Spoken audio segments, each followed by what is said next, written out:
За сайн байцгаана уу та бүхэн бичлэг үзэх өдрийн мэндийг хүргэе. Сэтгэл заслын эмч Далаазран байна.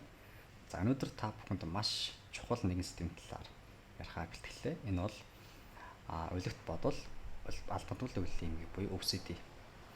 За тэгэхээр энэхүү эмгэгийн талаар хүмүүс бас яг сайн хангалттай хэмжээний ойлголттой мэдлэгтэй байж чаддгүй учраас маш удаан хугацааны дараа маш цаг алдаж сэтгэл заслж эмчдэр ерөөхдөө хандж байна. Тийм болохоор энэ эмгийн одоо төрлүүд гэдэг ч юм уу эсвэл ямар шинжүүд илэрх үү, ямар шалтгаантай байж болох уу, ямар үед эмчт хандах вэ гэдэг талаар ярихаар яриг шийдлээ.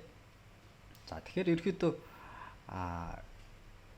OCD буюу улигт бодол албадмал үйлдэл эмгэг гэж юу вэ гэдэг талаар ярьж эхэлсэн дээрх. За ер нь бол энэхүү эмгэг нь бол сэтгэл түвшлийн суурин дээр үүсдэг. Тэгэхээр одоо жишээ нь энэхүү эмгэгийг одоо англихдаа оншин ангилд оруулахдаа сэтгэл төвчлөлтийн одоо эмгэгийн бүлэгт хамааруулж ирэхэд ойлгодог. Яагаад гэж байгаа вэ гэхээр тухайн үед суур одоо сэтгэл төвчлийн асуудал байсан болохоор эдгээр зам болоо суудаг. Жишээ нь одоо хүн одоо их стресстэй байна гэсэн үг тийм ээ. Их стресстэй байх үед хүн маш их гар аваадаг ч юм уу, эсвэл гэрээ зэвэрлдэг, хит их зүйлийг төгс байлгах гэж хичээдэг гэдэг ч юм уу. Тэр стрессийг магадгүй жоохон буруу гэх юм уу те буруу арга замаар даван туулах үед хүнд тодорхой хэмжээний буруу зам үйлүүд суучдаг. Тэгэхээр энэ зам үйлүүд нь явандаа албадмал үйлдэлийг хийж эхлэдэг. Тэгэхээр улигт бодол албадмал үйлдэл гэхээр нэг талаасаа улигт бодлууд байна гэсэн үг. Тэгэхээр улиг гэдэг чинь монголоор одоо бүр байнгын бүр залхтал бодогдно гэсэн үг тийм ээ. За жишээ нь одоо бохирдгоос айхаадсан тийм. Бохирдгоос айхаадсан юм бол гараа байнга явгаа. Өдрийн 10 20 гарынхаа арьсыг зулгартал. Эсвэл гарынхаа арьсыг гэмттэл нь яваа. Тэгэхээр тэр хүнд ямар бодол байгаад байгаа гэхээр бохирдгоос айхаадсан буюу одоо ямар нэгэн хүчний халдвар авчихгүй гэдэг ч юм уу тийм. За тийм шалтгаантай байна. За тэгэхээр улигт бодол гэхээр тухайн бодол санаанаас гарахгүй маш удаан хугацаанд магадгүй тэр одоо бодол санаатай хүн тэмцэж эхлэх юм шүү дээ. За ингээд гараа угаадах нь талаасаа ингээд буруу юм байна болох хэрэгтэй гэдэг ч юм уу те. Нөгөө талаасаа гараа угаах зөв шүү дээ. Ягаад гэх юм бол энэ зүйл нь энэ заавал нь одоо намайг гэдэг ч юм уу эсвэл миний хүүхдийг өвчнөөс хамгаалж гэдэг ч юм уу те. Иймэрхүү байдлаар хүн дотроо булиант болж эхэлнэ. Нэг талаасаа энэ зүйлийг болох хэрэгтэй байна. Нэг талаасаа энэ зүйлийг хийх ёстой гэдэг. Өдөржин тэр зүйлийн талаар бодно. Тэгээд яг хөө зарим үедээ гараа авахгүй орхино. Зарим үедээ тэр бодолтой дийлдэ те. Үлэгт бодолтой дийлдэд гараа авахад. Албадмал үйлдэлд ямар одоо шинжүүд ямар үйлдэлүүд орох вэ гэхээр за угаах үйлдэлүүд байж болно. Саний хэлсэнчлэн гараа авах үйлдэл. Эсвэл цэвэрлэх хит их цэвэрч байх гэж хичээх те. Зарим тохиолдолд шалах үйлдэлүүд ордог.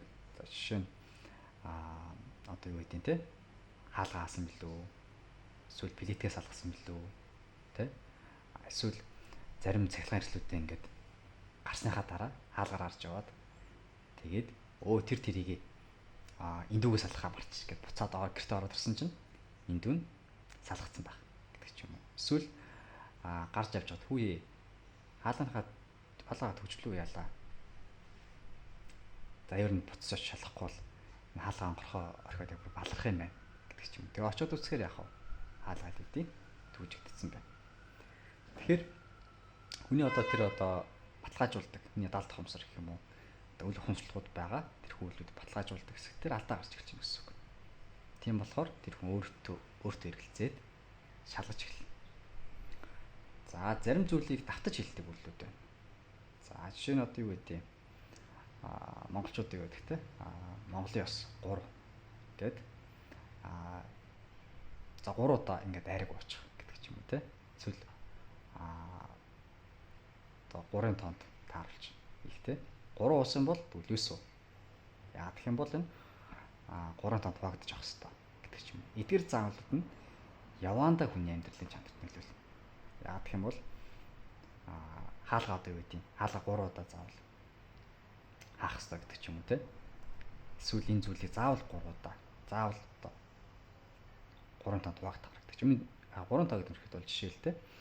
За заримдаа ингэдэг шүү дээ. Улаан машин харах юм бол амаа 3 орч тий. Ногоо машин харах юм бол алгаа 3 тааш гэдэг ч юм уу тий.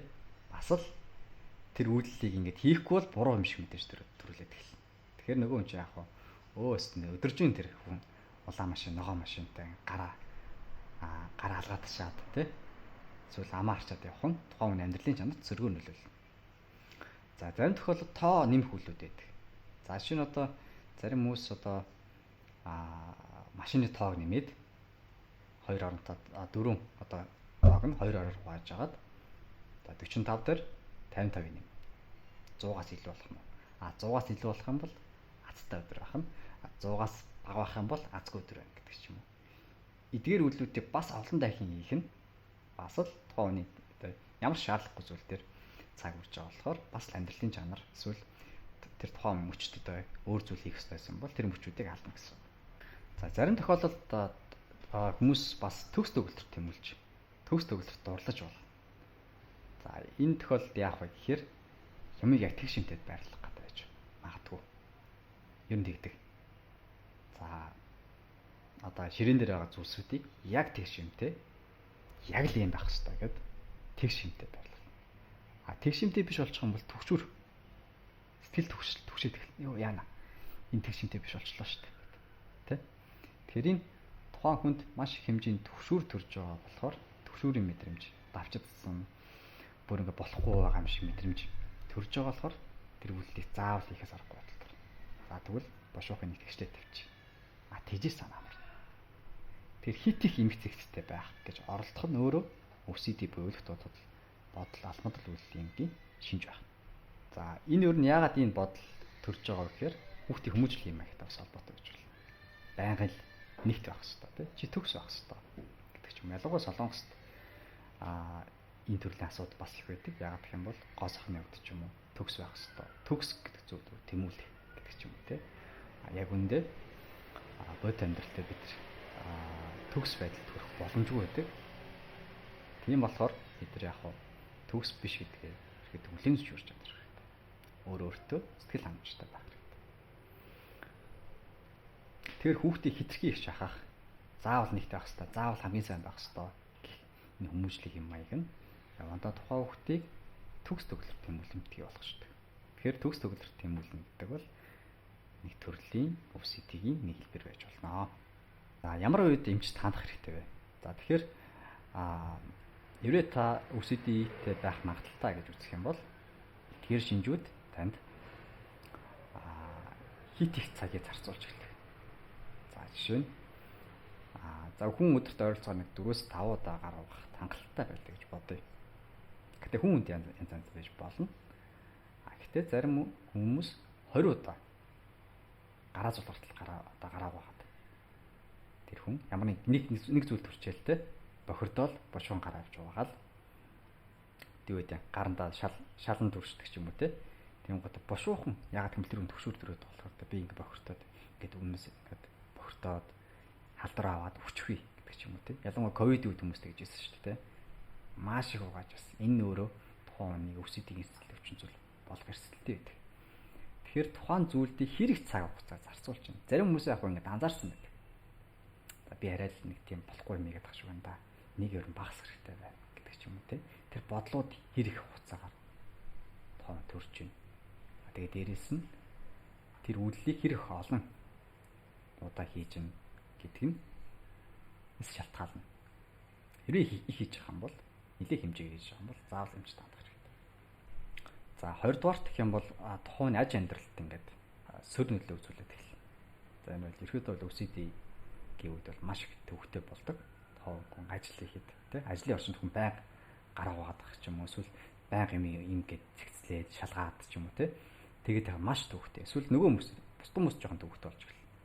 Одоо тэгшин биш дали тавьчих байсан юм дээр заавал цэгцэл гэдэг ч юм уу тий эсвэл энийг заавал тэгж хийх ёстой гэдэг нь бас нөгөө хүмүүстэй бас төвөгтэй болж эхэлдэг. Тэгэхээр таныг сурахад ч юм уу эсвэл ажиллахад бусдын хүмүүстэй харилцахад ямар нэг хэлбэрээр саадуулж явах юм бол та заавал эмчтэй үзүүлээрэй. За ерөөдөө энэ үед одоо ямар эмчилгээ хийх вэ гэсэн асуулт таны тохиолд орж байгаа бах. За хэрвээ тухайн хүн OCD-тэй байх юм бол сэтгэл заслын эмч тандаад онцлуулах хэрэгтэй. Яг ямар төвшөнд байна? Хөнгөн, дунд, хүндөвтөр, тэгээд хүнд гэсэн одоо ангиллууд байдаг.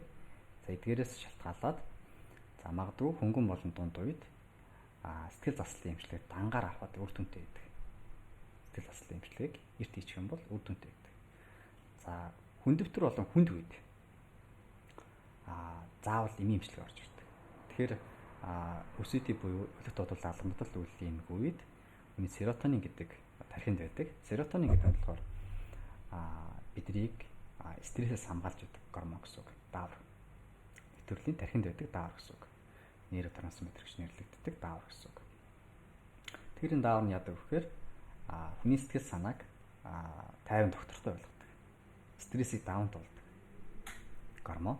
Тэгэхээр энэ гормоны хэмжээ OCD-г үед ялангуяа бүх төрлийн стрессийн гаралтай, сэтгэлийн шалтгаантай сэтгцийн асуудлуудын үед энэ дааврын хэмжээ маш бага болчдөг. Яагаад гэх юм бол тэр даавар зарцуулалтаа дуусчихж байгаа болохоор. Тэр энэ дааврын хэмжээг өсгөдөг төрлийн химийн бэлтгэл, эми эмчилгээний бэлтгэлүүдийг за доор хавьж 3 сарын хугацаанд уух шаардлага үүсдэг. Жохо урт хугацаа гаруй. Гэтэ энэ юм нь болохоор серотонин нөхж байгаа болохоор сэтгэл готрол, сэтгэлийн түгшүүр, OCD гэдэг ч юм эсвэл хоолтын бүдэг үед серотонин ихсдэг болохоор энэ эмчилгээний үр дүнтэй гэдэг нь аль хэдийн судалгаар батлагдсан. Практикт үр дүнтэй гэдэг. Тэгэхээр хэрвээ хүнд болон хүндөвтөр үед байх юм бол энэ имийг хэрэглээд давхар сэтгэл заслын эмчилгээ хийх юм бол бас үр дүн гарна. Сайжирна гэсэн үг. Тэгэхээр ер нь бол эдгээр бодлууд бас хүнд бас тодорхой хэмжээ өрн бас байх хэрэгтэй. Тэгэхээр бүр хүмүүсийн бодлыг энэ үйлдэлүүдийг алга болгоно гэхээс илүү тухайн амьдралын чанар, ялангуяа эдгээр үйлдэлүүд нь тухайн хүний амьдрал, аж амьдралд саад болохгүй төвшөнд аваачих нь эмчилгээний гол зорилго байх болно. За ерөөдөө бол сэтгцийн нэг 350-аас 400 орчим сэтгцийн эмгүүд байдаг. Тэгээд эдгээр эмгүүдийн талаар хүмүүс бас хангалттай хэмжээний ойлголтгүй байдаг. Тийм болохоор ингээд сурлаар сэтгцийн эмгүүдийг товчхон тайлбар маягаар эдгээр сурал бичлэгүүдийг бэлтгэж байгаа шүү. За ингээд манай бичлэгтэй хамт байсан та бүхэнд баярлалаа. Дараагийн дугаар уулзтлаа. Баяр таа.